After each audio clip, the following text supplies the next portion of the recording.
Welcome to DU Digimon.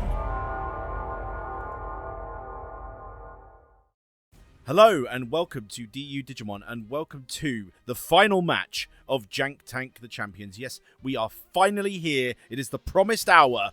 Who is going to win that lovely Jank Tank mat?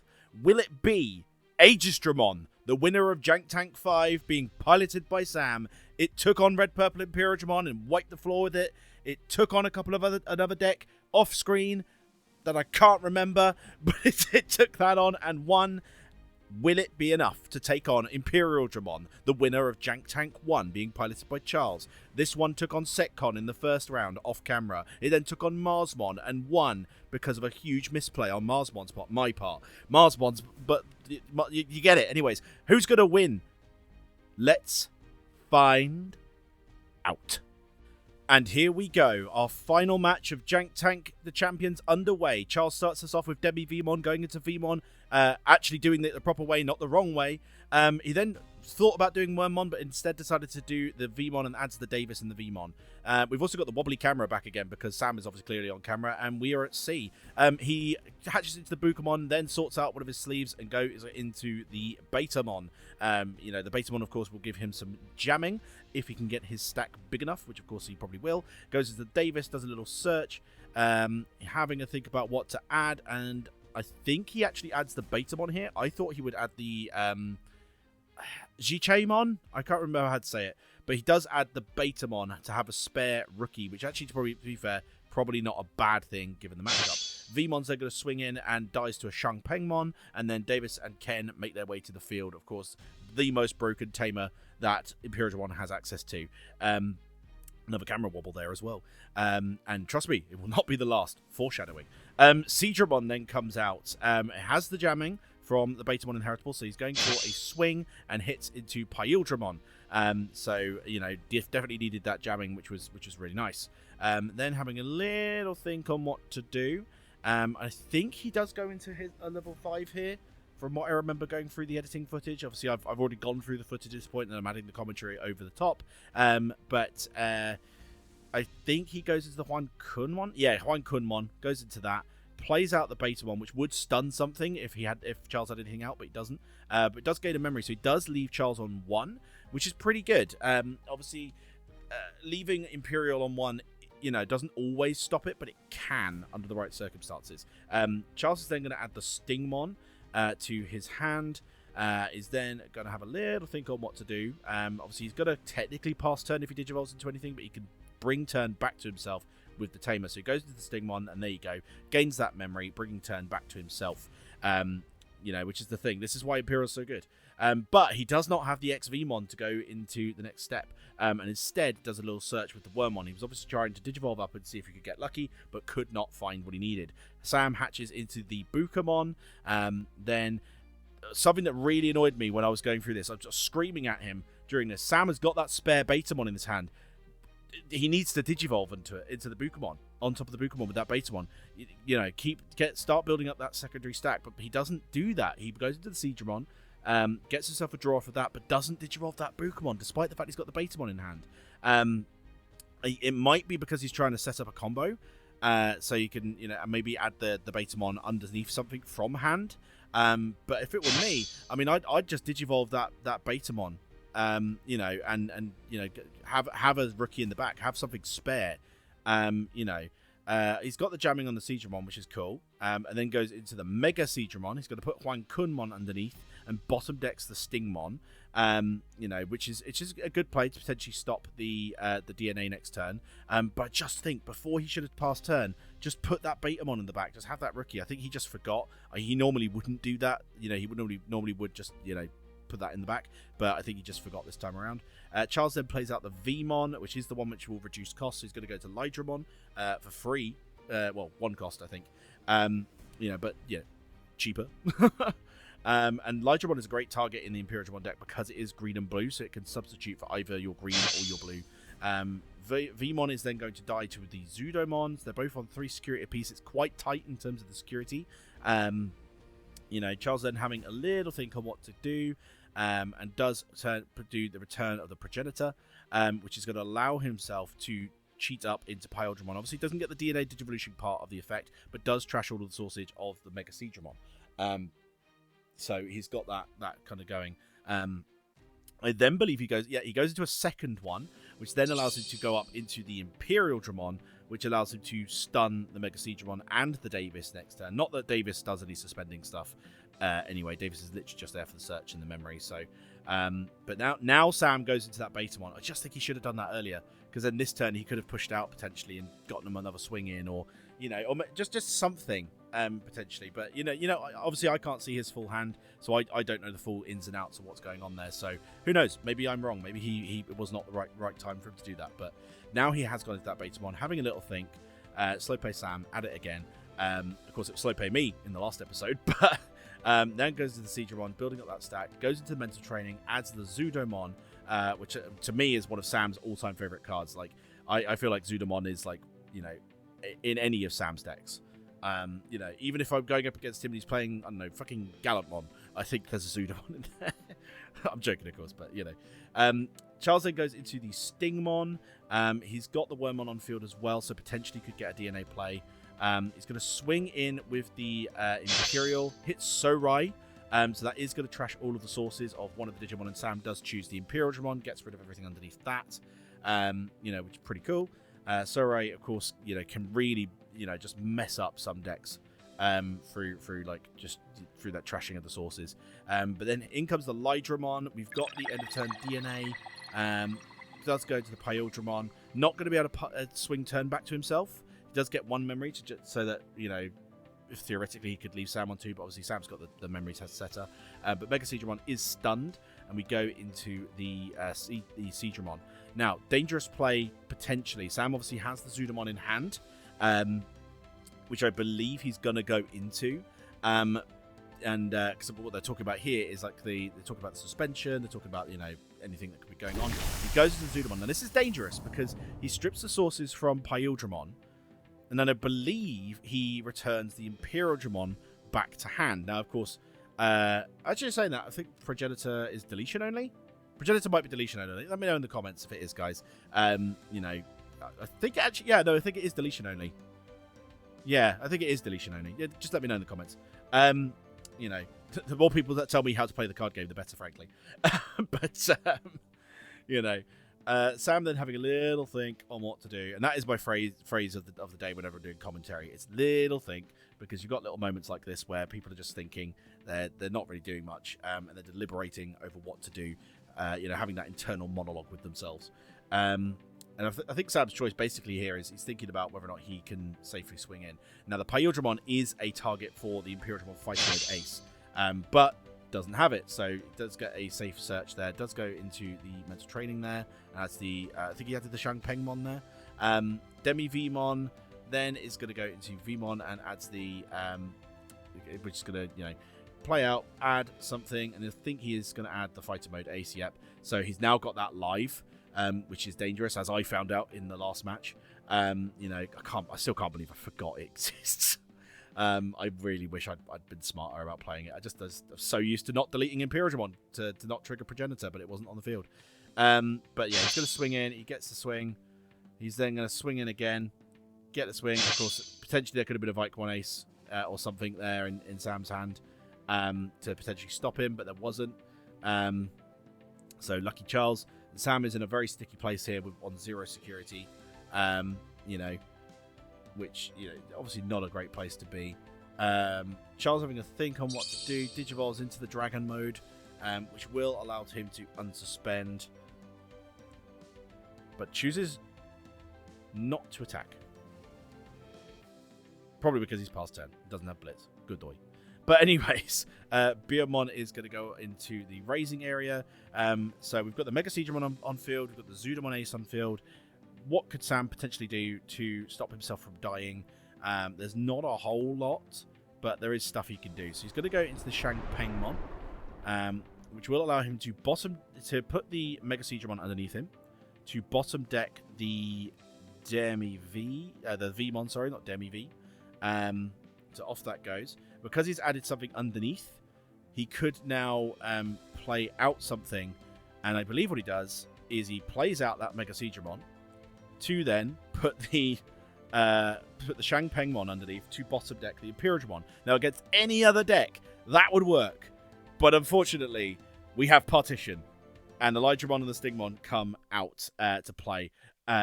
So he's played those out. And yeah, it's just two. It's now got two bodies to deal with instead of one, unfortunately. But he could still threaten the Vikemon Ace, which could stun the board, potentially. But it would not stop a swing, pivotally. Got to go to the DNA, goes into the Imperialdramon, suspends that Megaseedramon, goes for the swing, and that is game. So, yeah, that's Charles' game on game 1. Bad luck on Sam. Game 2 now. So, starting off with the Bukamon. Now, this is so funny. This chair was cursed. Everyone who sat in this chair on this night bricked. Alex bricked in game 1, in match 1. I bricked in match 2. Sam has now bricked in match 3. What is going on with this chair? This chair is the enemy of good plays.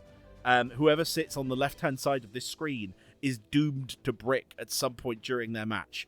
That's just so funny that it's happened 3 matches in a row in the same chair. That's such a coincidence. Anyways, a lot of stuff has happened whilst I'm talking about that. Charles now moves up his Stingmon, having gone in the raising area, goes to the XVmon. Sam's played out the Megaseedramon, which is an ace target, pivotally. Does go into the Imperialdramon to suspend this. Now, Charles is going to, I believe he targets the Megaseedramon for the attack because he's got the piercing. But out comes Vikemon Ace, de-digivolving the Imperialdramon, and the Vmon will die because it is smaller than Vikemon. So the trap that Sam had laid there got sprung completely, and Charles has to start from the ground up, which, given he's Imperialdramon, he can recover quickly. It's all about how much damage Sam can do in a short amount of time, really. But we've got the Ken and the Davis coming out. The BT17 one, which I believe is only one of in Charles' deck, but it came up a lot in this tournament, I think. Not necessarily in terms of use, but it just got played a lot, I think. Swings in with the Vikemon, it's Vmon, goes into Aegisdramon, and Aegisdramon will play out the Megaseedramon. Now, you don't want to put that Aegisdramon underneath your Megaseedramon, which Sam almost did, I believe, in his first match, because there's nothing on the field. But he has now got 2 bodies out, so that's cool. Charles now goes into the Debbie Vmon, having a little look to think about what to do. Goes into the Vmon, just he's got rookies for days, but unfortunately Sam, because he's on the left side of the screen, has no rookies. There are no rookies here. It's so funny that's happened. Goes into, so Charles, funny enough, just plays Paladin mode, which is crazy. Trashes the Vikemon, so it does get overflow, which is cool. But ultimately, yeah, he just plays out the Paladin mode. I guess he's bricking too. Which is justice, frankly. It's fucking justice. So they're having a think on what to do. He's telling Sam probably about the unsuspend when attacking effect of the Paladin mode. Sam now having a little think on what he wants to do. Again, there's that phrase, little think. I keep saying it all the time. Slow play Sam. He's just having a think. He's not doing anything. Charles is getting bored. I'm getting bored, frankly. I don't know about you guys. I hope your guys are not getting bored. But it's just having this long old think. I mean, literally, like this is sped up as well. This is sped up 2 times. Maybe I should have sped it up 4 times. But to be fair, sometimes this is just what happens. People just get super really just focused and just, I've got to think my options. I mean, I did it in the last match. I had that moment of, I don't know what to do here. And especially when you're bricking and you're getting desperate, you just can't think about what you want to do.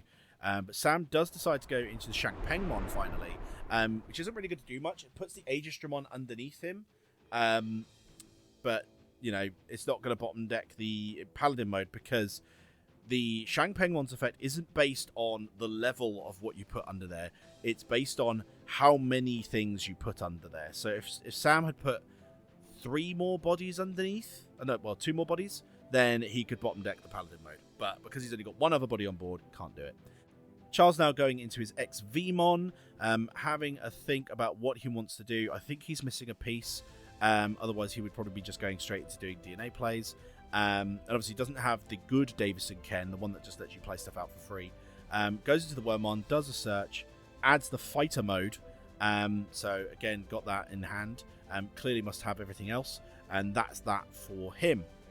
So now Sam having a think. Has he finally found a rookie? That Bukamon's just been sat in the raising all this time. Has he found one? I don't think he has. But he is going to go to Zudamon Ace. Probably his favourite card in the card game, frankly. I remember he just went desperate on getting the alt arts for the Zudamon. And does bounce something away, which is really cool. Then he's got to have a swing into security with the Jank Pengmon. Puts the Zudamon underneath as part of the unsuspend. However, a misplay here on Sam's part. He should have then also triggered the Your Turn effect to play out a level 5. So what he could have done is he'd done the unsuspend, your turn, you've placed something under, put the Zudamon back out to bounce something else, and then not get the overflow when he hit into that Imperialdramon, which is the second time a Jank Pengmon has died to an Imperialdramon in security during this tournament. But yeah, misplay on Sam there. He could have done the Your Turn effect there to just play out that Zudamon again immediately, because that's all within when attacking timing. But just for whatever reason, didn't do it. Right, anyways, so we've now got mental training coming out. He's finally got a rookie, but in a strange move, does not add it. He adds Aegisdramon, and I'm thinking to myself, why? You've not had a rookie this entire game. Why did you do that? Charles has 5 bodies on board now, all tiny ones. He swings, sees to see if he can bait the Zudamon. There's no Zudamon, so he gets a swing, gets a draw, swings in with the XVmon. He's just going to start clearing security. Whether or not he does swing anymore, I don't know. But now, as I keep playing here, Charles being nice and aggressive and looking to set up the Imperialdramon play.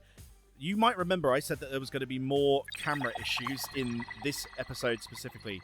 Well, that's about to happen right about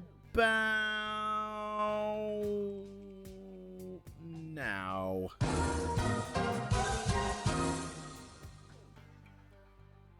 Yep, the camera fell over. The camera freaking fell over. I then rush over from my match. I'm putting this back up as quickly as I can. It's just chaos. I mean, this is this is Jank Tank in a nutshell. We have janky games, janky plays, and then we have shit like this happen. Charles was the absolute goat for catching that, by the way. Just caught it, stopped it from smacking down. And then we continue the game. And as you can see, I've made the battlefield very straight. But yeah, during that, Sam has lost his security whilst the camera was falling down, and lost another one just now to that Imperialdramon. So yeah, that crazy times in Jank Tank. We've then got the Davis and Ken coming out. Finally, Charles has gotten that on the board, which is going to really help him going forward. Sam still has this Aegisdramon on field. Charles could have gone into it with piercing. Not too sure why he decided not to. But either way, the sheer force of his attack caused the camera to fall down. I actually think it might have been my fault, because I went to go get my bag at one point, and I think I got the bag, and then also cheeky illegal play there by Sam trying to go into a Plesiomon on top of the Aegisdramon. Goes into Quankunmon, can't play anything out because it doesn't have the level 3 underneath, which is a shame. I've got to remember to get back into just normal commentary mode after the camera falling down. Having a think on what to do, I believe he then goes into the Sea of Destruction, which is going to allow him to bottom deck the Imperialdramon. But again, just triggers partition. He's now got 3 bodies to deal with instead of 2. But there might be ace plays he can do. They've all got single sources, so if he's got Vicomon specifically, that will stun the board. Out goes Vmon again for another search. Adds the Dragon mode. Charles has basically just been playing Rookie Rush, let's be honest. He's not been going into level 6s that much. Goes to Stingmon, there's no Vicomon, swings for game with the XVmon, and that is that. The very much expected outcome of Imperialdramon being in a Jank tournament. Imperialdramon did win, but let's be honest, it was not as easy as we thought it would be for Imperialdramon. We'll get a little bit more into that in just a moment as I give Charles the map. He was absolutely ecstatic with that map, by the way. He even took it down to a Stevenage tournament after I messaged him to told him not to, as to not spoil anything. But he didn't see the message. But yeah, that's the tournament, guys.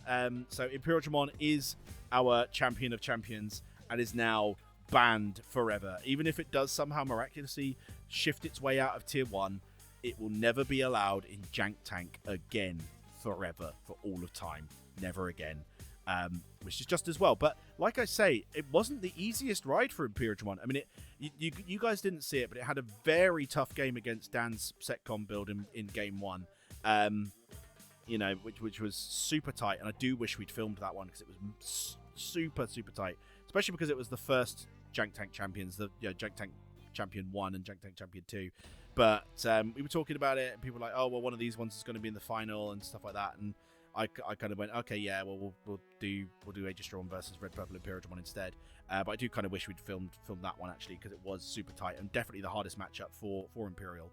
Marsmon did a lot better than it probably should have against Imperial, and really only lost that game 2 because of my misplay, not because of the decks. The deck actually, performed as it should have in that game. And then Aegisdramon did some tricky things against Charles in this one. So, I think the lesson learned is we need to put more restrictions on next year's Jank Tank Champions tourney. But also, even though Imperial won, the Jank decks didn't do as badly as you think they would. And that is Rocky didn't beat Apollo Creed. Just saying. In Rocky 1, he didn't beat Apollo Creed, but he damn well gave it a good go.